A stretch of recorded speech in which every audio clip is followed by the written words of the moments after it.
Have you ever felt like someone or something is watching you at night? Not from the window, not from the doorway, but from inside your own room? Tonight's tale isn't about monsters under the bed. It's about something worse, something that hides in plain sight and only comes out when you're most vulnerable, when you're alone and afraid.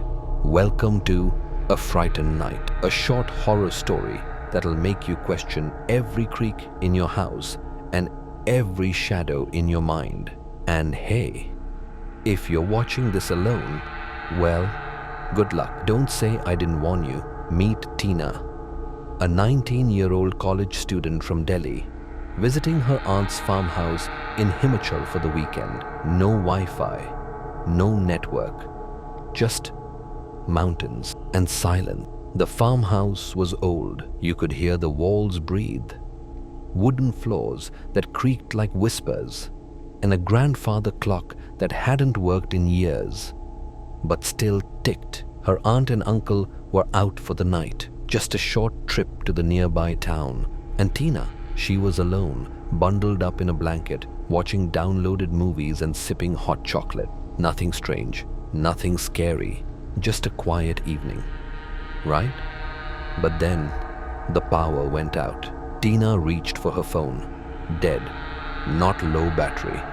Completely black. She laughed nervously, muttered, "Great timing," and lit a candle. But the moment the flame flickered to life, she saw it. A figure standing at the far end of the hallway. Still, silent, featureless. She blinked.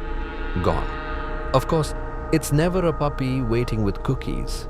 It's always a shadow in the hallway, right? She tried to convince herself it was her imagination. Shadows play tricks, right? That's what horror movies always say before people die. Moments later, she heard the old clock ticking.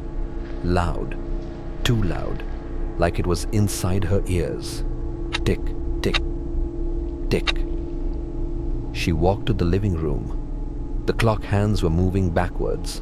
Suddenly, her blanket, the one she left on the couch, was on the floor, crumpled, wet. She picked it up.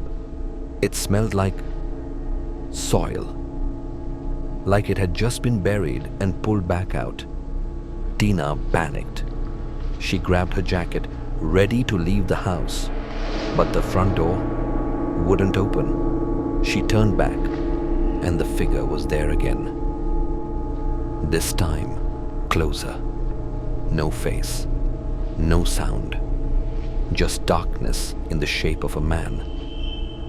Tina screamed, but no voice came out. Her throat moved, but the air felt frozen. Then the figure whispered, not through ears, but directly into her mind. "You've been here before." She backed away and stumbled into a room she hadn't seen before. Dusty furniture, a cracked mirror, and a photo album. Inside, a picture of her as a child in that house, with the same faceless figure standing behind her in the background. But she had never been there before, right? The whispers grew louder. "You never left." Suddenly, silence. Everything went black. Tina woke up the next morning, outside the house, alone, mud on her feet, her phone working perfectly, but the house gone, like it was never there. Did she imagine everything? Was it a dream or a memory that had been buried deep inside her? She checked her phone gallery and found a new photo. Her in the house with that same faceless figure behind her. Again. If that sent chills down your spine, you need to watch our next story.